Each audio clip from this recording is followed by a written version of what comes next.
People always ask, why did Michael Jordan despise Reggie Miller more than anyone else? Out of all his rivalries, this one wasn't built on mutual respect or even a fair clash of titans.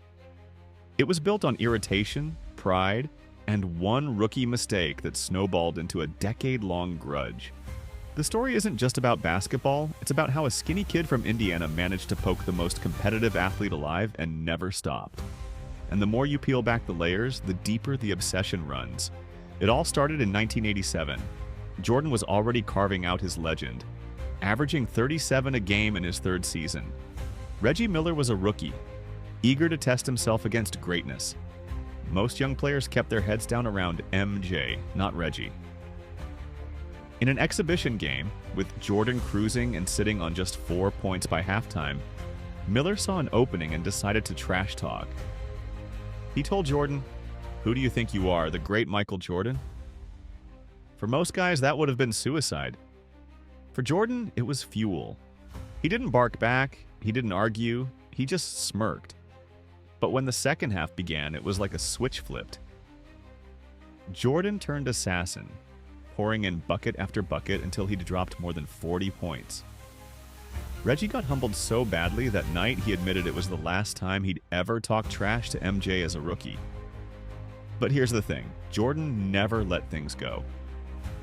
That moment wasn't just funny in hindsight. It was the seed of a grudge that lasted for years. By 1993, the tension boiled over. Miller wasn't a rookie anymore. He was Indiana's star, averaging over 20 a night, known across the league as one of the most irritating sharpshooters alive. He clung to you on defense, chirped nonstop, and had the kind of annoying persistence that drove opponents crazy. When the Pacers met the Bulls that season, all that simmering history came to a head.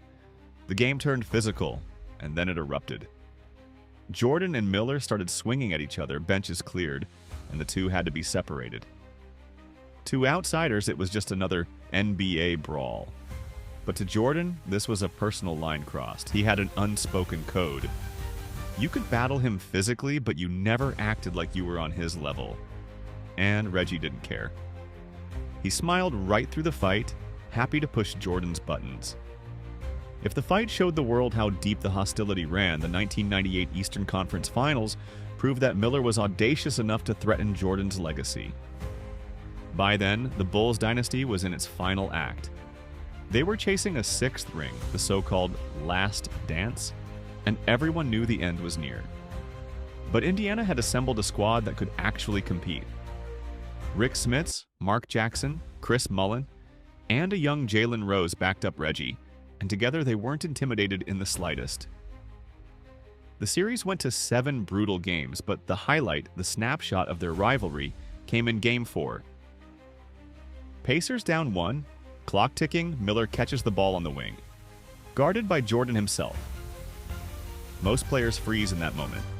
Reggie shoved MJ out of the way, stepped back and buried a 3 with less than a second left. The arena exploded, Miller pounded his chest, and millions of fans watched him do the unthinkable. Literally push aside Michael Jordan on national TV with no whistle. To the Pacers, it was proof they could hang with Chicago. To Jordan, it was humiliation. What makes this rivalry unique is that, unlike with other legends, Jordan never extended Reggie respect. Look at Charles Barkley. Jordan battled him in the 1993 finals, lost the MVP to him that same year, and still played golf with him. Patrick Ewing? Jordan tormented him every spring, but respected his toughness. Clyde Drexler. MJ obliterated him in the 92 finals, but still called him one of the greats. Even Isaiah Thomas, whom Jordan despised during the Bulls-Pistons wars, eventually earned his grudging respect as a competitor. Reggie got none of that. No acknowledgement of making him better, no credit for the battles, just irritation. Jordan once described Miller's game as chicken fighting with a woman, mocking his flopping, his constant grabbing, his light frame. He didn't even see him as playing real basketball. That's how personal it got. For Jordan, dominance wasn't just physical, it was psychological. He wanted silence, fear, and submission from opponents. Reggie refused. He'd drain a three, run past Jordan, and whisper something slick in his ear. He'd jab elbows, flop when touched, and then throw his hands up begging the refs. He wasn't intimidated, he wasn't deferential. He kept tapping the shoulder of the most competitive man alive, and instead of backing off when Jordan bristled, he tapped harder. That's what drove MJ insane. Everyone else played along with the script, acknowledged the GOAT, take your beating, move on. Reggie refused. He was the kid who never stopped poking the bear, and that forced Jordan to reckon with someone he didn't consider worthy of the fight. And yet, Miller came closer than anyone to rewriting Jordan's story. If Indiana had pulled off the upset in '98, Jordan's perfect 6-0 finals record would have been ruined. The dynasty would have ended in disappointment, not glory. Miller wasn't equal to Jordan in talent, not even close. But he had the audacity to test the aura, and sometimes he won. Even in the Last Dance documentary decades later, Jordan laughed, telling the story of that rookie trash talk in '87, calling himself Black Jesus. But that smirk wasn't about respect. It was a reminder that Reggie never knew who he was messing with.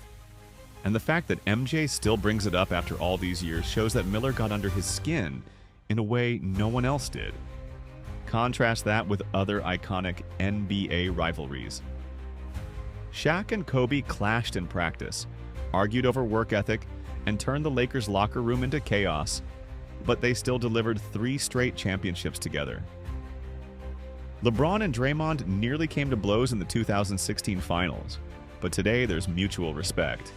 Draymond has even called LeBron the smartest player he's faced.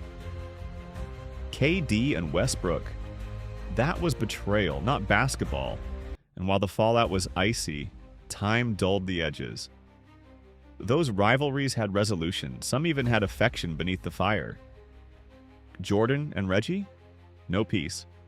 No friendship, no handshake, just pure annoyance that never faded. And that's what makes this beef legendary. It wasn't about equal footing, it wasn't about titles.